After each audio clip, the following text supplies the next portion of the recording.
let me not lie. The scene is kind of dead right now. And it's funny I say that the scene is kind of dead because we're checking out some strange deaths that happened in the scene. Yo, low-key, the way I said that, that came off mad. Rest in peace, everybody that's passed away in the scene.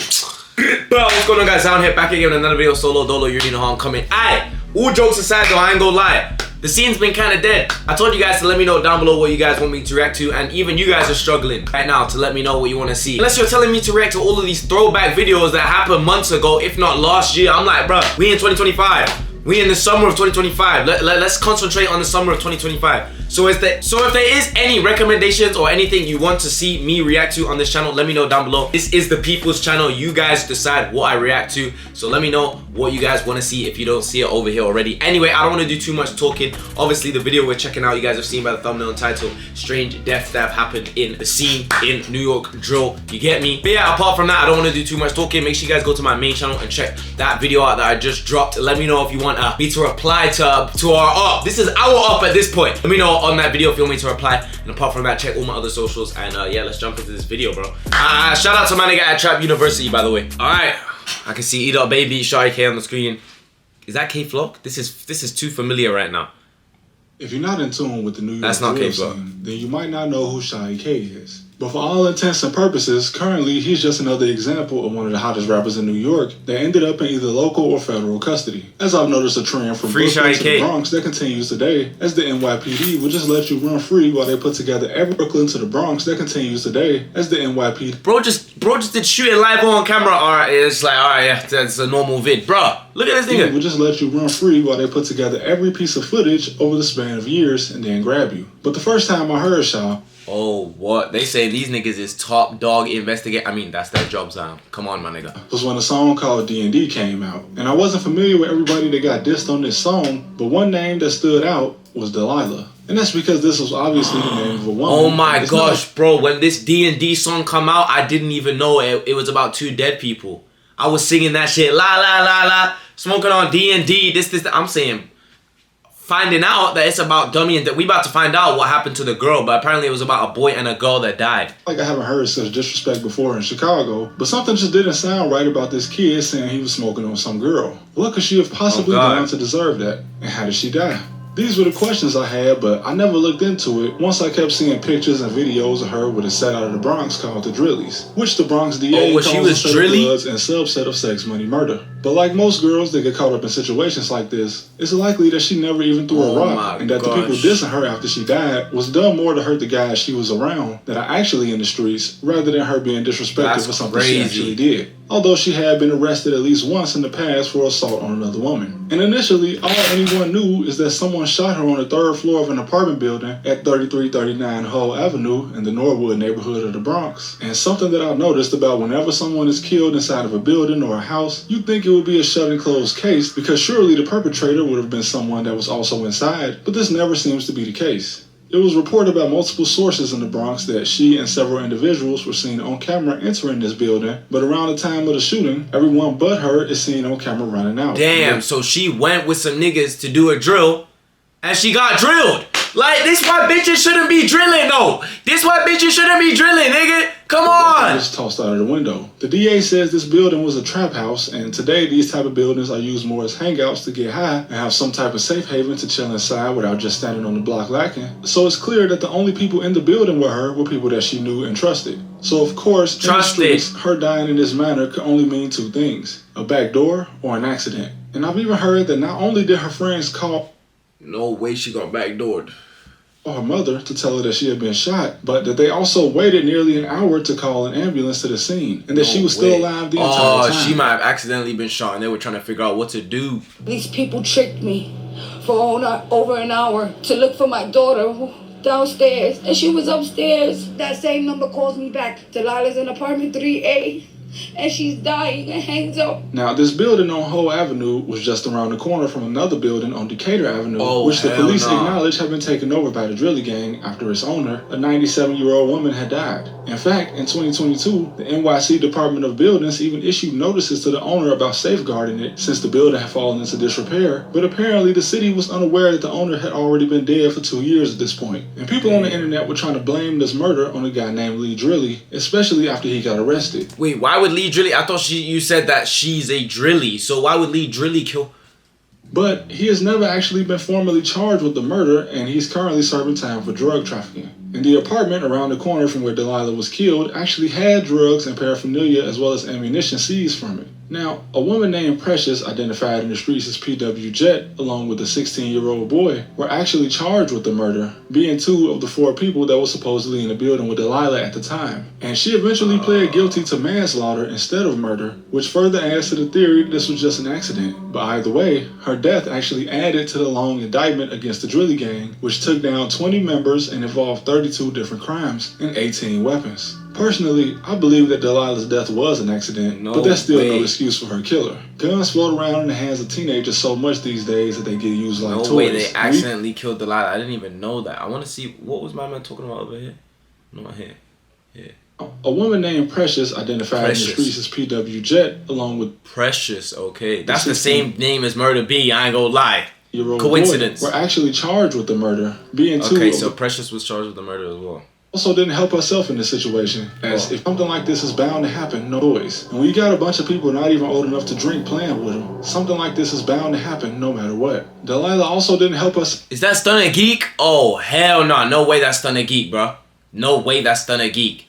In this situation, as if you're not the one shooting, you don't have any business around these guys in the first place, especially not in a trap house. It's true. Some people in New York say she was messing around with some of the Drillies, and some say she was a real member. But let's be real, anything can have you considered to be a real member these days, and had she chosen better friends, she'd still be alive. But moving on to a guy that people were commenting in my old New York video that I should cover, or at least look into his case. Oh yeah, this one's mad. See how the back door. Now, before I even knew who he was, I remember we made a video about this. I kept seeing videos and clips of his dad speaking on his death. And in my opinion, that's kind of messy. The internet is a ruthless place, and speaking on the death of your child who was in the streets only leaves you as a parent open to all this trolling. But it seems like the things he was saying actually added to the confusion in his son's murder. Now, it was initially reported by police in Brooklyn that an 18-year-old man was shot in a parked car in Bed-Stuy in front of a recording studio around 796 Green Avenue. But 796 Green Avenue is the address of a local deli. And I couldn't find any recording studio on that block unless they were just recording in one of the houses in the area. But his father told Charleston White that Chii was at an Airbnb with his girlfriend and a few friends to shoot a music video, but that he got a phone call about another party at another Airbnb, which lured him to where he would be killed. Now, his father goes on to state that once he got to this other party, he saw some females there that he wasn't supposed to be around. And as a result, he says that Chii wanted to go outside to finish shooting the video, and he asked his friends to let him hold a gun before he stepped out. But apparently they told him no, and when he left a couple seconds later, slimy shit, nigga. Shots went off and he was dead. And even though eventually a man named PJ Glizzy was arrested for the murder, this story is just one of several conflicting stories on how it actually occurred. As some state that he did have a gun since one was recovered at the scene, but police also state that he was transported to the hospital by private means, so his body wasn't found at the scene. So either him having a gun was a lie, or whoever did take him to the hospital tossed the gun out of the car before they left. And then there's the fact that his father seemed to be speaking more from the perspective of what he heard rather than what actually happened. And even old social media posts from Chii himself calling his father a deadbeat. Oh, what? No way. If you hit your pops up and he do this, then he... Oh, I want to talk. I just remember saying, man, why you keep hitting me? What's up? Happy Thanksgiving. Same to you. Okay. Make it confusing as to why his father was even speaking about his death on social media and in interviews in the first place. Regardless of whether his father was actually there for him or not, one thing that seems consistent is that somebody assisted in getting him in a position to be killed. And like most similar cases, the blame always goes on a female. And this could be true. But then again, Chii wasn't from Bed-Stuy or Brooklyn, so he probably should have never been out there in the first place, as he probably would have been more comfortable in the Bronx, which he was more familiar with. You know what's so messy about this gang shit? Like, you should be able to go... As a human, you should be able to go wherever. But as soon as you involve yourself in all of this beef and all of this gang activity and everything, bro, you're kind of limited to where you're safe. And where you're safe is more time your block. That's why, I don't get it. Because I would hate to be able to, oh, I can't go to this place because they might want to kill me over that. Like, nigga, bro, like, I just want to live my life, bro. Because when you're in the streets, no part of the city is too far for you to be caught in. And in the indictment against the gang of the man charged for his murder, it's pretty vague on the circumstances of the murder, as it just states that he killed him in Bed-Stuy. And there is no mention of a female, a party, or an Airbnb. I heard that the female was the back door. If the female was the back door, then as long as nobody brought up the female's name, she's never going to be known. And there is no mention of a female, a party, or an Airbnb, especially not two different Airbnbs. Now, am I saying that his father's story is a lie?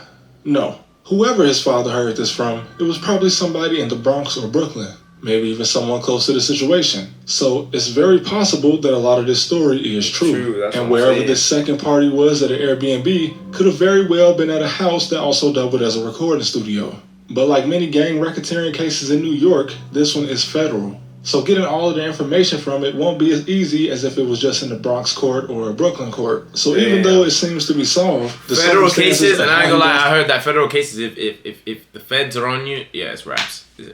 It's over, bro. You're not beating that shit. So where he was and where he was before are still pretty hazy. Now for this last one, we're going to take it all the way back to the origins of New York drill. With one of the pioneers, and definitely a guy who gets credit for being one of the first in New York to get sturdy, Nick Blixky. A man who would today probably be a multi-millionaire, gunned down at 21 by the same man that had just shook his hand seconds before taking his life. Now, the police solved this murder pretty quickly, as just a month after Nick was killed, a man named Caleb Glean was listed as the top suspect by NYPD. And this was due to several factors. Not only the camera that captured the entire moment of he and Nick greeting each other just before he shot him, but also due to Caleb's distinct tattoos, blue bandana, and the bright colored foam posit shoes he was wearing. He was also captured on camera buying a drink from a local deli, hopping on a dirt bike after the shooting, and even entering the building that police knew he lived in after it was all done. Now, this man, who is 7 years older than Nick when he killed him, is a mystery to me. Not only has he been associated with 3 different sets in Brooklyn, indicating that he might have flipped once or even twice, showing that his loyalty could be shifted, but there's almost no motive known publicly about why he would have wanted Nick dead in the first place. The camera caught him as he left the deli and found Nick standing near Rogers Street in the Prospect Lefferts Gardens neighborhood of Brooklyn, and after greeting him, he took a few steps back. This is the Nick Blixky, yeah, I remember Clearly, this. These two had some sort of relationship, or at the very least, Nick was under the impression that there was no ill will between them, as he appeared to be caught off guard. Now, Caleb has also been associated with Chef G, another Brooklyn rapper who's seen pictured here with Donald Trump, and a rival of the Blicky gang. But Chef has already been to the feds, out and back again, with no mention of him having put up any type of bounty on Nick. And he currently is back in prison on a gang conspiracy charge, so that kind of rules him out, even though it seems that the only real motives for this crime would have been either a bounty put up by someone, or some type of personal dispute. But either way, no way this nigga had that much money on his head though. Red-handed 5 years ago and arrested in Philadelphia. It's still strange that in 2025 there is no clear motive for the betrayal of one of the genre's earliest pioneers. And unfortunately, he'll have to go down as another what-if story similar to another Brooklyn native, Pop Smoke. But it's just another cautionary tale of living that life. No matter how talented Pop he might have been. Smoke's story is sad, I ain't gonna lie. I Innovative. don't really know too much. I didn't really listen to Nick Blixky. His ties in the streets opened up the possibility for such a thing to happen to him. But rest in peace to everyone I mentioned in this video, and thank you guys for watching as always. I'll see you next time. Yeah, bro, I ain't gonna lie, Trap City puts good videos together. Let me just go to his channel to show you guys. If y'all don't fuck with this nigga, bro, he be putting good videos together, I ain't gonna lie.